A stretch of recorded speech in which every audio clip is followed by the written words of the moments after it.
Halo semuanya, semoga teman-teman dalam keadaan sehat dan senantiasa bahagia ya. Pada video kali ini, kita akan membahas mengenai pemantauan dan pengendalian. Menurut teman-teman, apa sih pengendalian itu? Dan kenapa perlu adanya pengendalian ya? Jadi, sebenarnya pengendalian itu diperlukan karena pihak manajer nggak bisa benar-benar mengetahui apakah kinerja para karyawan sudah sesuai dengan rencana atau belum. Nah, untuk mengatasi hal tersebut, maka manajer perlu melakukan evaluasi terkait kegiatan apa saja sih yang telah dilakukan, kemudian membandingkan kinerja aktual dengan standar yang diinginkan. Makanya teman-teman, pengendalian itu menjadi sangat penting.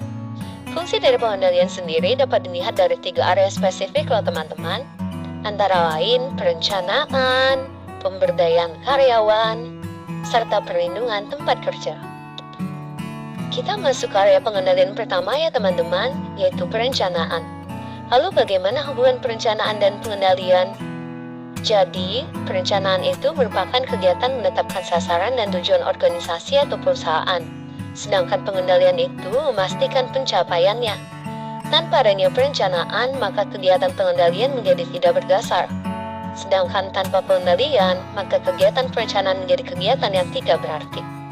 Ketika kegiatan perencanaan sudah dilakukan, maka kegiatan pengorganisasian berupa manajemen sumber daya manusia dan pengarahan juga harus dilakukan loh teman-teman, dan akhirnya akan bermuara pada kegiatan pengendalian. Area selanjutnya adalah pemberdayaan karyawan. Sebenarnya banyak manajer yang enggan memberdayakan karyawannya loh teman-teman. Alasannya kenapa ya? Alasannya karena mereka takut akan terjadi kesalahan yang nantinya malah menjadi tanggung jawab manajer itu sendiri. Tapi, sistem pengendalian yang efektif dapat memberikan informasi dan umpan balik tentang kinerja karyawan dan meminimalkan kemungkinan terjadinya masalah loh. Area pengendalian terakhir yang akan kita bahas adalah melindungi organisasi dan aset-asetnya. Lingkungan akan membawa ancaman yang lebih besar, seperti bencana alam, gangguan rantai pasokan secara global, pelanggaran keamanan, kekerasan di tempat kerja, dan bahkan adanya kemungkinan serangan teroris. Namun teman-teman nggak perlu khawatir, karena dengan adanya pengendalian yang komprehensif serta rencana cadangan, akan membantu memastikan gangguan kerja yang minimal.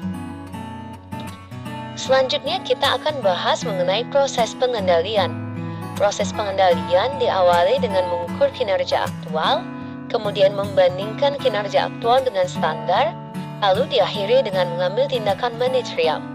Ayo kita bahas lebih mendetail.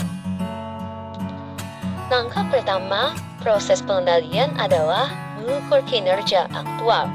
Untuk mengukur kinerja aktual dapat dilakukan melalui pengamatan pribadi, laporan statistik, laporan secara lisan, dan laporan tertulis. Untuk kelebihan dan kekurangan masing-masing pengukuran sudah dirangkum pada tabel yang teman-teman bisa lihat di layar ya.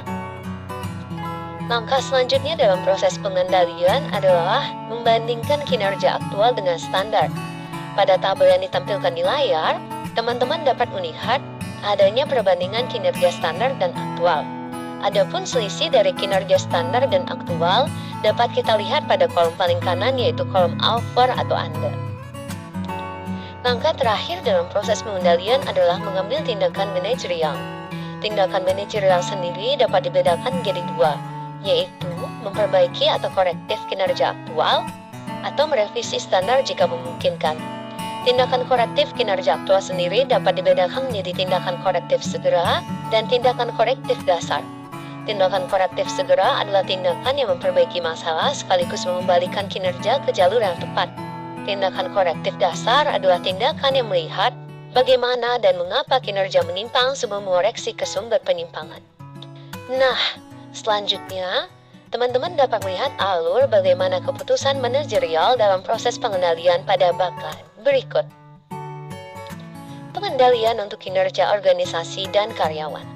Ukuran kinerja organisasi sendiri mencakup tingkat produktivitas serta efektivitas organisasi.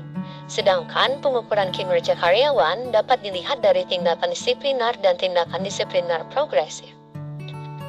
Selanjutnya kita akan membahas jenis-jenis masalah disipliner. Adapun masalah disipliner berkaitan dengan kehadiran, perilaku di tempat kerja, tindak cucuran, serta kegiatan di luar kantor. Berikut ini merupakan alat untuk mengukur kinerja organisasi. Input akan ada pengendalian umpan maju, lalu proses akan ada pengendalian secara bersamaan, dan terakhir adalah output. Output akan ada pengendalian umpan balik. Selanjutnya kita akan melihat pengendalian umpan balik dari segi keuangan. Jika melihat dari tabel pada layar, teman-teman dapat menemukan ada beberapa tujuan seperti likuiditas, aktivitas, fleksibilitas, dan leverage yang dihitung oleh berbagai rasio keuangan.